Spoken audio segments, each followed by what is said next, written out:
You are now listening to the I Think I Love My Wife podcast. And this is your best friend's best friend, Chidozie Okafor, ready to take you on another journey. Are you with me? Because I'm ready. Let's get it. In this episode, we talk about the desire to hedge, despite knowing that you have something good. We discuss how some people may get married and not know the reasons why. And we also talk about navigating a divorce. What's going on, people? I'm here for another episode of I Think I Love My Wife podcast. I'm here with a good friend of mine, Trey. Trey, say what's up to the people. Hey, what's up, people? I definitely know I love my wife. It's good to know. Before we get started, I want to say I'm excited to have Trey here. I think he has a very interesting story and one that a lot of people can learn from. And so want to give a toast like we always do, and then we'll get started. So today's interview, I want to toast to the bumpy roads that we hit in life and the lessons learned to be successful. Cheers. Yo, cheers. So let's get started. For the people that don't know you, I've known this man since middle school. I've known him for a minute. Good dude. But let people know about you. How long have you known your wife? I've known my wife since 2016.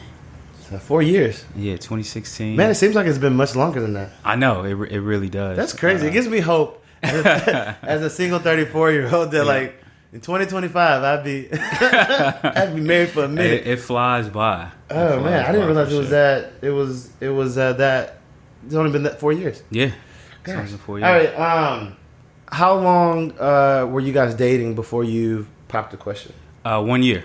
So you met her from the day you met her to the day you said, "I want you forever." It was 365 days. Not the day I met her. The day we ended a relationship. Okay, so let's talk about that real quick. Okay. So from when you met her to, because a lot of people want to know, how long, people dating, we're talking, what are we doing? How long from when you met her and I guess started showing interest to when y'all became official? Okay, so I met her, I guess it would have been December, actually, of 2015. And went on our first date in the new year. So as soon as you met, you guys were dating. It wasn't like we were friends for a while. No, Okay. definitely not. I mean, I wasn't in that space at that time. I was going out, spending a lot of time out, meeting different women, and just trying to date as much as possible. So anytime I met a woman during that span, it was definitely under the premise of I'm trying to date you. I wasn't looking for any female friends during that time. When you say date, are you saying, I like to be specific about words and semantics, date like I'm looking for someone to be serious with, or I just want to have fun and have a good time and whatever happens? What were you saying when you said I was trying to date? I was just trying to hang out with beautiful women. Okay, there was no intent about, hey, I'm trying to find my next wife. No, I definitely was not trying to. I wasn't looking for a relationship. I wasn't trying to be in that space as far as trying to propose. Got it. You're just trying to have fun. Good times. Yeah. In that season of your life. Yeah, for sure. Okay, and so you meet her, you're dating, having fun. December comes around, 2015. Y'all meet. What's different? So it's an interesting story. So I was definitely on her B team.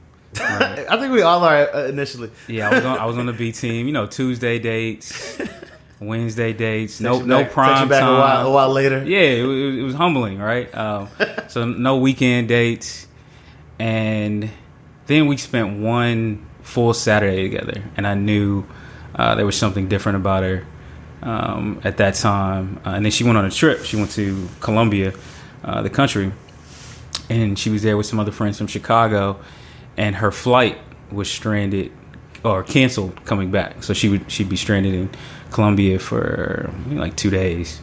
And so I'm out, the boys drinking tequila, just out. Doing your thing. Yeah, just out. And she calls and she's frantic. And I was she was a priority enough for while you was out with the boys, you answered.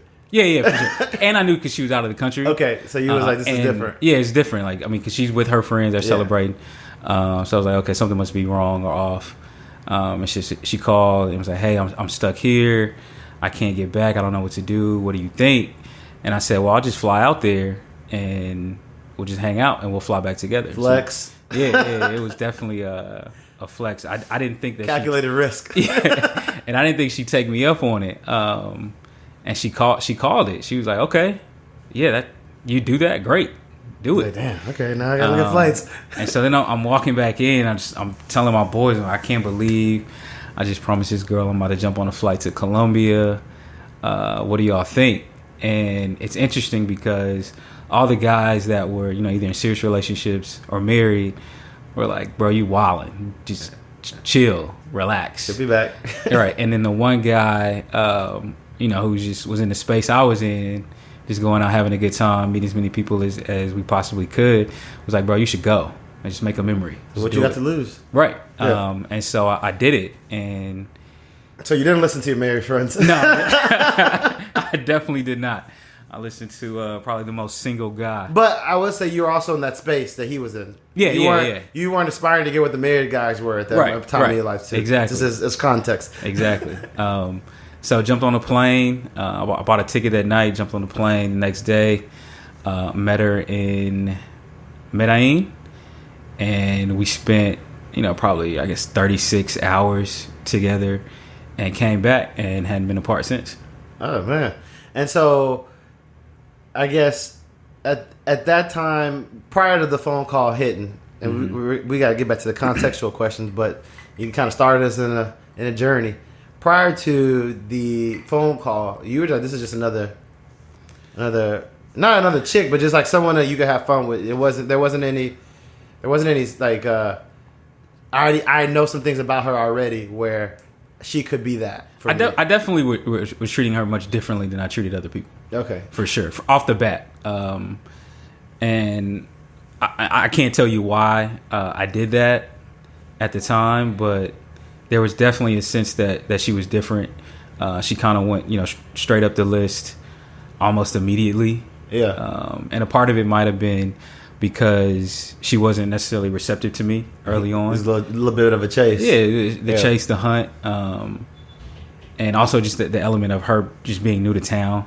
Yeah, so it was a perfect recipe to create, this concept of just something's different about her. I don't know what it is, but I'm going to take advantage of it. I'm going to take it seriously, right? I'm going to see what she really has to offer. Because all of our interactions were very, very positive, even if they were brief. Yeah. And even in a way when she was necessarily pushing me to the side, there was still a element of like warmth and comfort there that I didn't necessarily feel with other people. Gotcha. That makes sense. And so she's a little bit different. She's on your 18. You're not looking for your next forever. You're like your who are going to be forever, babe. Right. But this is cool. This might be the main one for now. Right. And so she calls. I'm assuming based off what you said, if someone else that you were entertaining at the time called, your response might have been different. Yeah, absolutely. And so you go out there. What happens in this 36 hours that gave you insight to be like, this is a person that I'm going to spend the rest of my life with? Or you didn't have that immediately. It just happened that you guys just never been apart. Yeah, I mean, I think by the time, we flew back, I think it was pretty clear at that point that we had something and we should probably spend our time committed to figuring out what that was and building that and growing that, for sure. And so what happened? So then, is there a conversation like, this is like the 24 hours after the trip? It was. Did we talk? Or? So that was February. We got together March 17th. So between end of February and, those first, 2 weeks of March, we were deciding we were cutting other people off, if we were actually going to do that. So y'all having conversations about this? Yeah, we had conversations about this. But we were also individual decisions happening in parallel. Right, and we were also spending pretty much every night together as well. So we, go about doing our things during the day, and even still going on other dates, but we would still come back at the end of the evening. Were y'all aware of that? Yes. Okay. Yes. You don't sound sure. No, I definitely was aware for sure. I heard you're like, I don't know if I'm A by myself. I moved up. Right. I knew for sure. And I pretty much at that point cut, pretty much everybody or just phased everybody out. Besides, just a few things on the side, but besides a few things on the side. But as far as my main point of contact and who I was talking about my day with and where I was putting the majority of my energy. Yeah, you was focused. You made a decision. This is who I'm going to invest in. And I told her that too. And I told her. The reason why I'm asking or inquiring about this is because I think a lot of people have the mindset of how things are supposed to work out. Right. We got to be doing this, and then we're doing this, and then we're doing this. Right. And I would say you're probably on the accelerated side of what the average is. I probably tend to be on the slower side of what this is.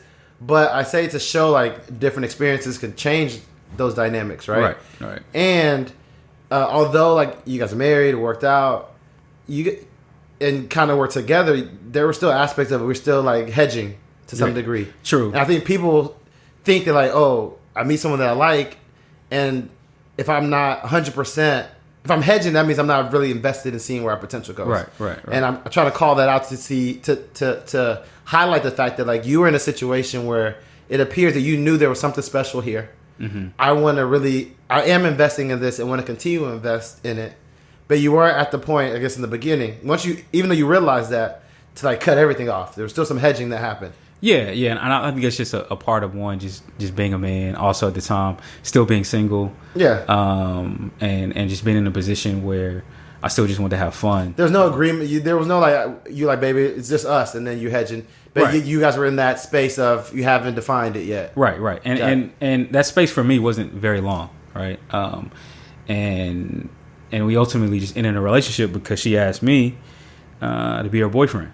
She asked you? Yeah, she asked me. So how does that conversation go? That's better than what are we doing? It was like, hey, you want to be a boyfriend or not? It was definitely because at that point I phased everybody out and was like, look, I'm not. She was aware of that or not aware of this? She was aware of that at that point, and I was like, look, I'm not really interested in being your friend, right? So we're either gonna, be in a relationship or we just gonna go our separate ways. That's what you said. Yeah, that's what I said. Because in that sense, I could already tell that we probably couldn't operate as friends. Got it. That's fair. And at that time, I just wasn't interested in stringing somebody along that I already cared about. Yeah. So it was either just cut the cord or we'll work on this foundation and see where it goes from there. I'm assuming that you had an answer you wanted. That question, right? You weren't asking for clarity. You're like, nah, I hope it pans out where you say like, yeah, let's be more than friends. Yeah, for sure. Okay. Yeah. And the reason why I say that because that posits the fact that you have already made some decisions for yourself about her, right? To then ask the question. You weren't just like, I don't know where we stand, so let me find out. You're like, no, I want to take it to this level. Right. Let me probe to get us to that level, hopefully. Right, exactly. And I think it just goes back to, our parents are still together, my grandparents were together, and just the old school nature. I don't think it's anything wrong with a man having to pursue a woman. And I don't disagree with you. And I didn't really shy away from that. And so, I would have figured out really quickly where I stood once we had that conversation. Yeah. Because I also knew her character as a woman pretty quickly, just how she treated other people, not just me. And so I knew whatever her decision was, there wasn't going to be this back and forth. There wasn't going to be this game playing. It was going to be, okay, I'm going to rock with you or I'm not. So it's January, you guys meet. February, you go on this flight. Yeah. March, you cut off other people. April, you guys are together. Yeah, like official. Official, yeah. And then you propose when? March 17th. So the following year, yeah, you proposed. Yeah. And you guys got married. Yep. And so less than 18 months of knowing this person existed, you were like, I want forever with you. Yeah. Listen, everybody's story is their story. Yeah. You mentioned your parents' background. Mm-hmm. Both parents still married. How long have your parents been married? Over 30 years. And then your grandparents growing up seeing that. What about it for your wife? How is that? What does that look like? So my wife's parents are divorced, but she grew up with both of them in the home until high school, like senior year. Okay, so for her foundational years, they were both there. Yeah. What do you do for a living? What do you and your wife do for a living? So I'm a partner at a law firm here in Houston. And what does she do? She's a chemical engineer at an oil company. Yeah, good job. Okay. From a children, do you guys have children? No children. Is that something you guys want? Yeah, we definitely talking about. We want a family, but we haven't had any family planning discussions. Got it. Okay. I mean, y'all still got time. It's only been 4 years of knowing each other. Y'all got time. All right. So I'll let you pick. I usually direct this, but I have questions about your wife specifically, or some things you said drew my attention. So we can go either way. We can go about your wife. We can go about you. What do you want first? We can go by my wife. All right. So what do you love about your wife? I love her just open heart. I mean, she's just really caring, and just truly cares about people that most people just don't care about, and are pushed to the margins. And she showcases that, pretty much on a daily basis, right? And sometimes it even keeps her up at night thinking about if she did something wrong to somebody, whether or not someone was treated fairly. She's really big in that space of black and white when it comes to people should be respected and treated fairly. And so that's something that stood out really, really early. One of the things that make your wife special is her heart and how much she cares about people. Yeah. Not to throw shade on your wife, but there's a lot of people that really care about folks, right? Right. And so I understand it's a special attribute, but or what you love about her. The question would be like, what makes her special to you? Like, there's a lot of people that have big hearts, but like, why was she the one for you? Two reasons. One, she constantly challenges me, and then the second aspect is this is the first person that's really helped bring out my creative side, and that's something that I've never really thought about or focused on. I've always been very ambitious and clear on trying to climb the corporate ladder and just be very, very successful. Try to make as much money as possible, but also have some kind of impact on society. But her encouraging me to really focus on some passions that I shared with her was something that I really, really love about her, and I knew that's what made her right for me. Because I've shared hobbies with other people and then talked about, hey, I'm always been interested in this, but she's the only one that's really always encouraged my curiosity, regardless if it could be seen as wasting time here and there. It's never just been solely focused on, hey, how many more things can we obtain? How much more success can we have? It's been like, well, let's figure out what makes you happy, even when I'm not here. Like, what do you like to do?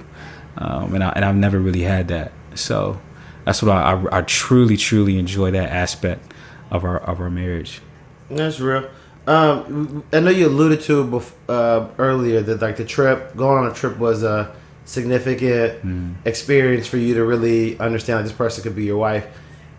It might be a part of the trip. It might be what happened after the trip. But like, what was the point where you were like, you know what? I think I love this woman. You might have saw that she had potential, but what was the point where you were like, you know what? I think I love this woman. I don't think there was ever a point, right, where I just woke up and realized like, oh man, I love this woman. I think it was tons of small moments that once lined together allowed me to really realize, okay, I love this woman. And whether that was encouraging my curiosity when it comes to creative pursuits, whether it's how she treats people, whether it's just having this sense of humor that I've never really dealt with in this type of relationship. I've always dated very similar women, and so it was more than just a breath of fresh air, but more so, this is the type of air I need to be breathing on a consistent basis for me to be the best version of myself. No, I got it. That makes sense. Want to push further because we touched upon some of the contextual things, like why you guys got together, right? And where you at from a mindset standpoint. I think one of the reasons why I was really excited about having you come on, because I think your journey is a little bit different in terms of, well, two reasons. One, because I know about you and your dating history, right? And then two, because you did have a unique experience to get to this point of your life. Yeah. And so for as long as I've known you, you've been a relationship guy. I don't know how the longest period between relationships you've gone, maybe a year. No, it's definitely been longer than that.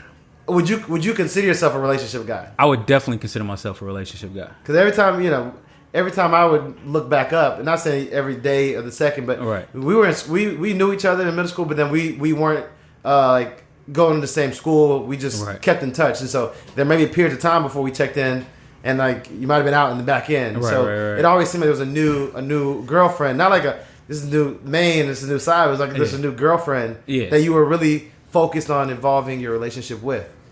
And so I set that up to say, how was that experience? Well, how was that experience? Was that something that was important for you to be in? Were you just meeting awesome people? You know, what was that like for you to want to be like, that's, you know, when you look back, say like, yeah, I was kind of like always in a relationship. I think there were definitely some, you know, important people and folks that I just vibe with for whatever stage I was in my life at the time where the relationship warranted. But there were also other times where, you know, internally I always knew I was the most productive and efficient was when I was in a relationship. You didn't have as many distractions. Didn't have any distractions. And I could just accomplish other things when I was in a relationship. Yeah. Because I've never been one to just be by myself. Even when I was in a relationship, I'd still be dating, you know, 4 or 5, 6 other women. Mm-hmm. But when you compare, you know, trying to accomplish everything else I wanted to accomplish and dating, let's say 3 women at a time, it's a time suck. Yep. And that would hinder my ability to accomplish other things. You couldn't juggle all of those with 24 hours. Exactly. So sometimes it would be, okay, I'm dating 3 women, other stuff is slipping. For whatever reason, I never just say, hey, I'm going to cut all 3 women. I would pick one of the 3 and say, okay, this is going to be my person for this season of my life. Mm-hmm. Right. And so I think there's certain relationships where I was growing, you know, externally and internally then you might have met those women. But there were other ones where I was probably only growing externally. And what I mean by that is just surface level. It was fun. I mean, it wasn't like, not they were a waste of your life, but they were just, it was what it was. Right. Right. No, I feel that. And so I want to go deeper, but first let me get a word in from my sponsor. If times are tough right now, then I know how important saving money can be. Sharper Services, an ACN independent business owner, works with its clients to provide great rates on all home-related bills like electricity, cable, internet, to name a few. Check out www.sharperservices.com. That's services with an S. To get a free quote and to start the process to save money now. He provides this free of charge, it's convenient, and he makes things hassle-free. Tell him the podcast sent you and look for more details in the episode description. So back to the conversation. The other part that I think is unique to like the experiences in that is that you are, what do they call people that remarry? Shit, I don't know. I was about to say divorcee, but you used to be a divorcee or divorcee. Is that what we're called? and I don't know, divorcee, right. And then you remarried, and so you've had that experience of, I don't want to say it's the same emotions, but like at a high level, love, we promise for commitment, marriage, that experience, you've had that with more than one person. Right. And so to come off that hill and start over, like how was that? And I feel like what was the separation time between that? It wasn't like crazy long. Yeah, no, I mean, because there was a couple of, I wouldn't necessarily call them relationships, but definitely intimate connections in between the two. Yeah, between the two for sure. And so so my wife was not the next girl that you met. Yeah. So I'm sure you met several women. But okay, so you're in this situation. You're a guy, you love. You know, you like the idea of being in a relationship. Right. Is important, whether it is, I think partly because how you were raised, and then also because from your productivity standpoint, as in terms of being effective in this world, it's a situation where you're optimized in versus not being in one. Right. And so you here with all these wins, and you're like, this is the person for me. Right. I'm gonna get married. Family comes, everybody comes, and then what happens? Like you guys break up. Or decide to not break up, but you decide not to continue the marriage. Right. What happened? So you asking what happened in the first marriage, or you asking like what? I'm asking like what happened to lead to like the dissolution of the marriage. Okay. We decided that. I mean, it was just clear we weren't meant to be together. Once we actually got into the marriage. But okay. What happened? what was the catalyst for it? Like what was the first big sign that clearly we don't need to be in this? Oh, the first big sign? I mean, there's a couple. The first one probably would have been. Oh man, there were so many, bro. Just think of the biggest ones. I mean, I think I know what you're asking. Are you asking because she cheated? Is that why we got divorced? Well, is it because she cheated that you got a divorce? Was it a situation where you saw divorce coming? It's like, I get she ain't happy. You know, what was the infidelity a big part of what started the roll downhill? Or? So when she cheated, that wasn't the reason we got divorced. Because I also wasn't surprised that she cheated. But that was, I guess, the catalyst to, okay, now I have a reason to get out of this, right? And that's now, or other side, she has a reason. And so you said it wasn't the reason. So obviously, there's clear unhappiness on both ends. Yeah. Oh no, you said we weren't supposed to be married, right? Yeah. Are you saying that in hindsight? Or are you saying that the writing was on the wall when you guys first started? No, I thought it was pretty early on. I mean, because we weren't married for that long. I mean, she started cheating within the first year. Yeah, of the marriage. I mean, even okay. No, I'm just even we rushed into this was a thought, but we did it, or it was like she was doing stuff beforehand, so I should have known this, or there wasn't that aspect. I think it's important to provide context of our relationship at the time, because I mean overall I thought it was a good relationship, right, from a girlfriend boyfriend. Yeah, I wouldn't have guessed anything. Right, and how we worked together. We were both in law school throughout the course of I guess the end of law school for our relationship, and we worked very well together as a team when it came to accomplishing things, when it came to success. And we shared common interests in other areas for sure, and there was definitely a vibe and a link there. So I don't want to downplay that at all, but I think that's the key difference between a relationship and a marriage, because for me, the way I view marriage, it is a much more serious commitment. Mm-hmm. And it's something that's much larger than yourself. I think in any relationship that I've been in outside of a marriage, there was always this level of selfishness that I held on to, and I would require things to be a certain way. I didn't on your end, on my end, yeah, on my end, and that worked for some people. Other people it didn't.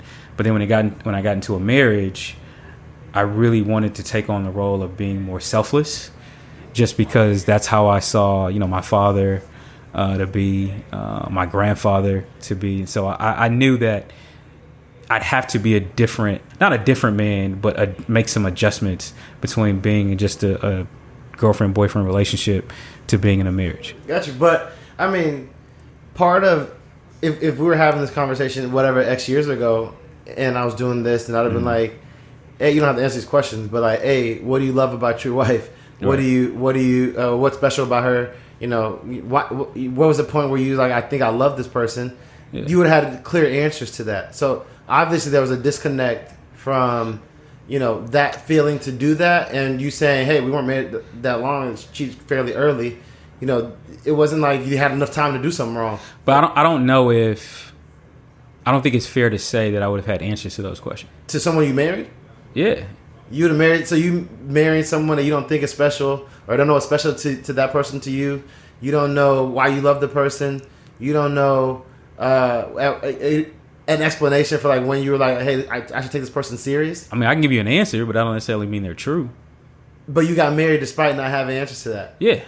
Do you think that happens often? That's like boggles my mind. Yeah. So those are not things you would, I wouldn't say like, hey, let me have a question in the mirror answers, but you wouldn't feel like people that get married should know those things? No. Would know those things before making decisions. Like if it's not about money, I don't think y'all was about like, oh, I'm about to get bank or something like that. So for normal people in normal situations, having the answer of those things, like people say all these, like you don't think they believe them to get married? No, I don't think that everyone that gets married can answer those questions. That's crazy. So to keep me sane, as a person that's been through several experiences, do you feel like that's important? Yeah, to have answers to. I think it's vital before you get married. Yeah, I think it's vital. Okay, I was like, for sure. I was like that. I don't know why someone would get married and not know what makes that person. Even a friend, you should know what makes them special. You know, you may not know you love them.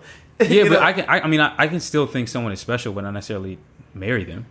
Yeah, but like So- to know they're special, to love them, all these things, like you just didn't have clear answers on them. Yeah, they weren't clear enough. They weren't clear at that time, but I knew that, hey, we had a good relationship.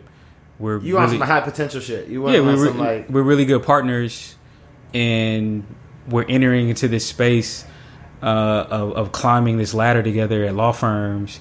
So it was more so convenience aspect of it. Yeah, it was more so almost like a business relationship. Got it. For sure. Okay. Yeah. And so, so you can't speak for her. Would you say on your end, your heart was in it at the time?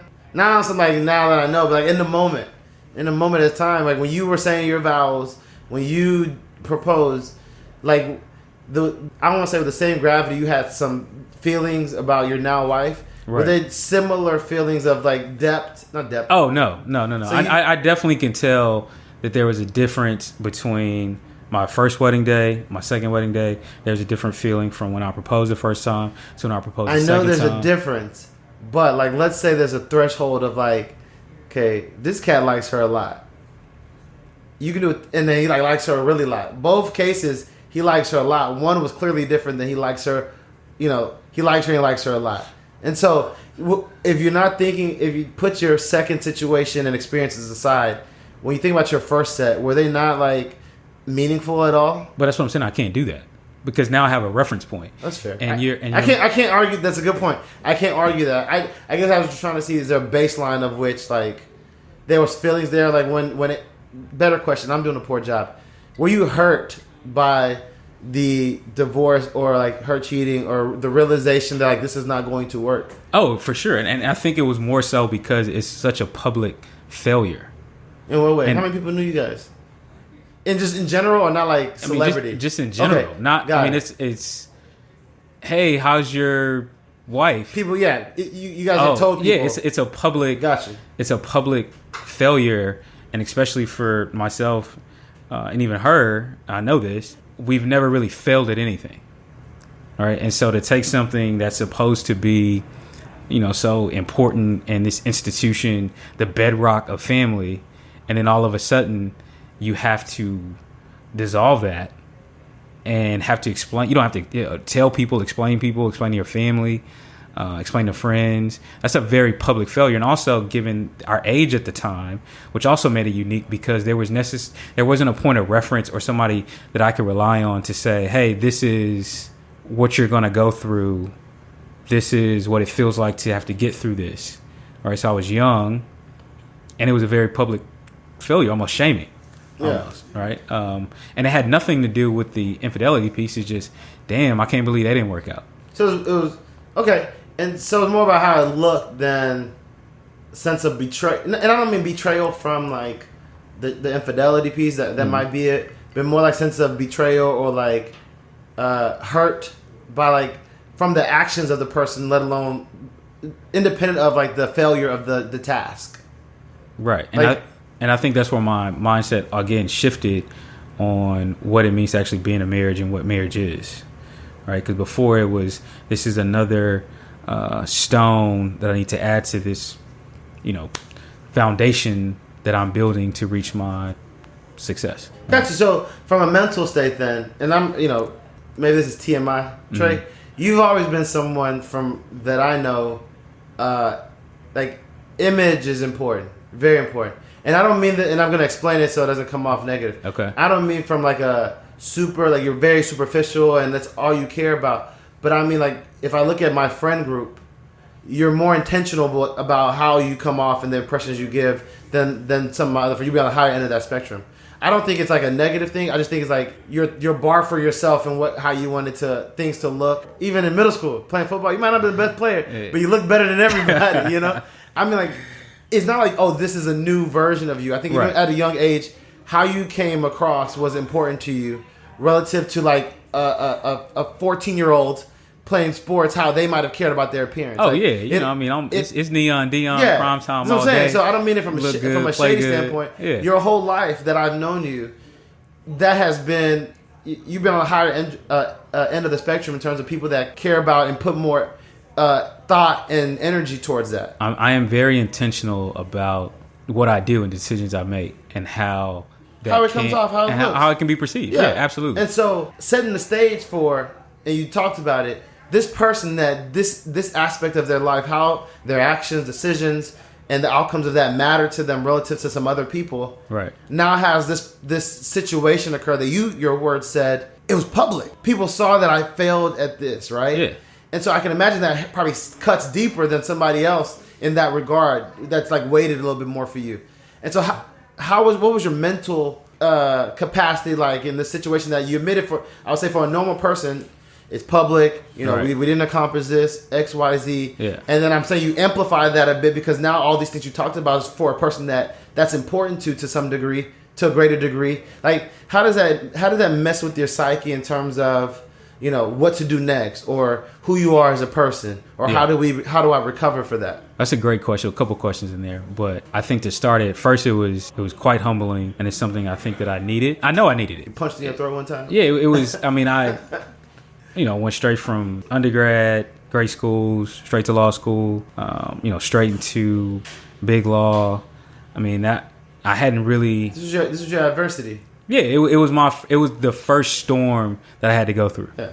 All right, and God chose this to be my storm, just because He knew that it would really bring me to my knees.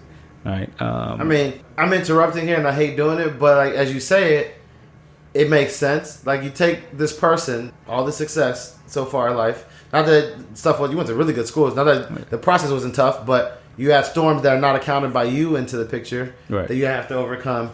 And then it's like, hey, this person that hasn't had a lot of success, this person that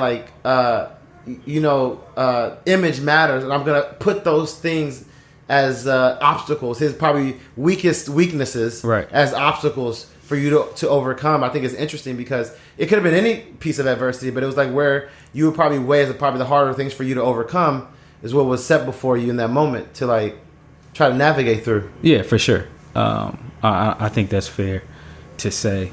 It wasn't necessarily an image thing, but also internally that I failed.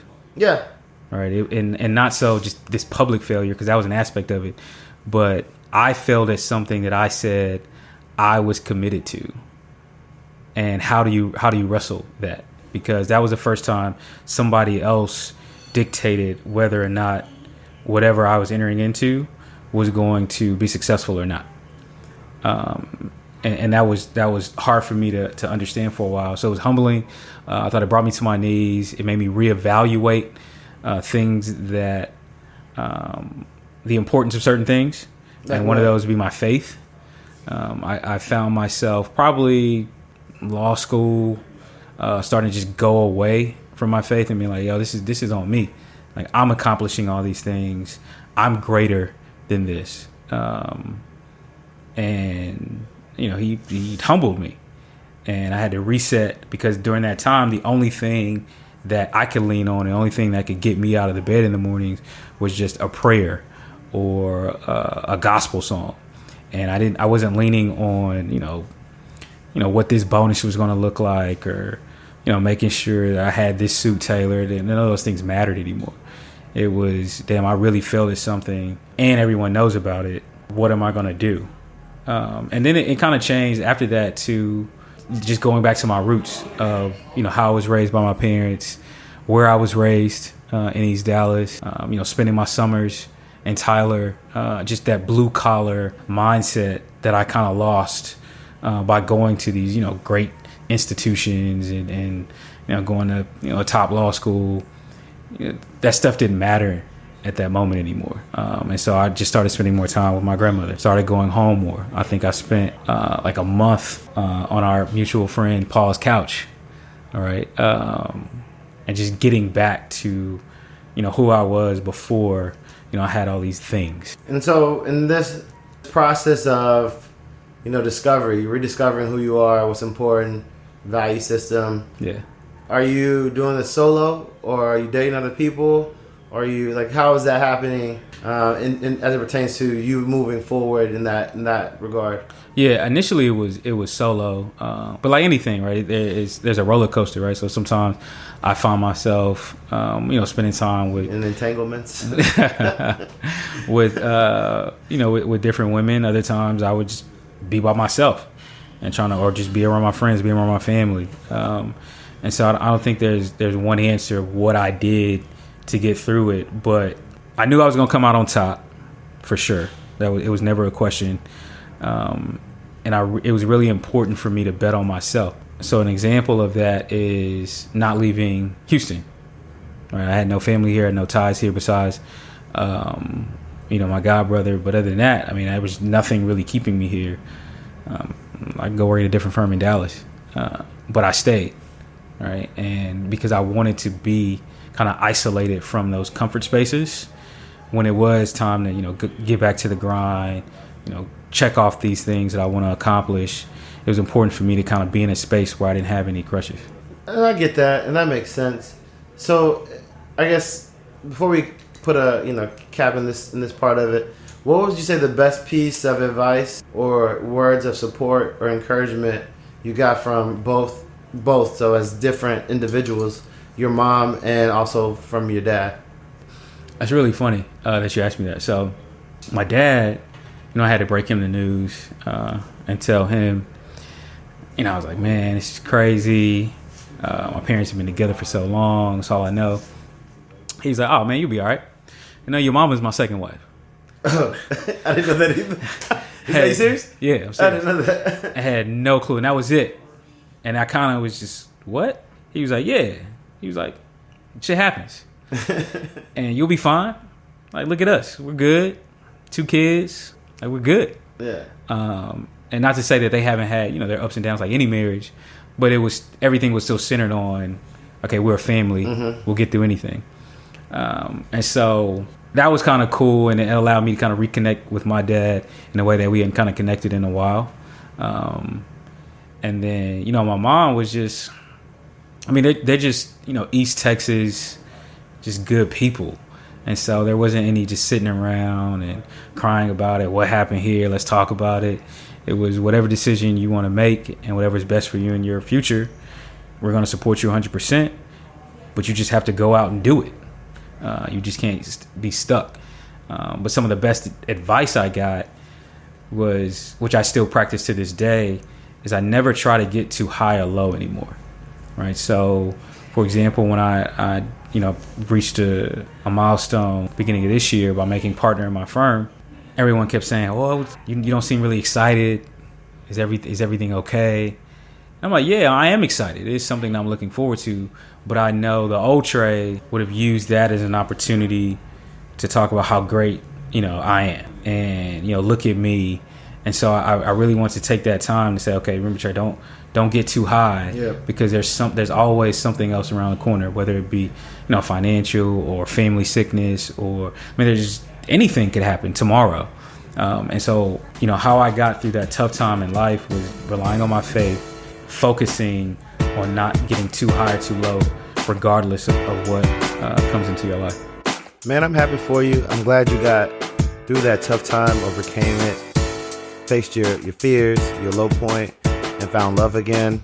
This has been a good conversation, but I got to wrap it for the day. Thank you, Trey. Appreciate your time. Appreciate you for sharing with us this moment of your life that was a dark spot, but you've, like the phoenix, rose again and been able to find happiness. I hope the listeners enjoyed this. I hope you guys out there really were able to gain some good nuggets for it. I'm looking forward to continue my conversation with Trey, where we talk about the mixed messages that courting can give in certain situations, the importance of showing your partner that you support them, why it's necessary to celebrate your wedding, and Trey's meaning behind opening a car door for a woman. Like always, make sure you're following the podcast at Think Love Wife on Instagram, and you're subscribed to the I Think I Love My Wife podcast on your preferred platform. Make sure you tell a friend. Make sure you share the post. Share your favorite episode. Share some content with a friend. Let them know about the podcast. so we can grow our fan base. I'm your host, Chidozie, your best friend's best friend. And until next week, hope the conversation, say with me, keeps going.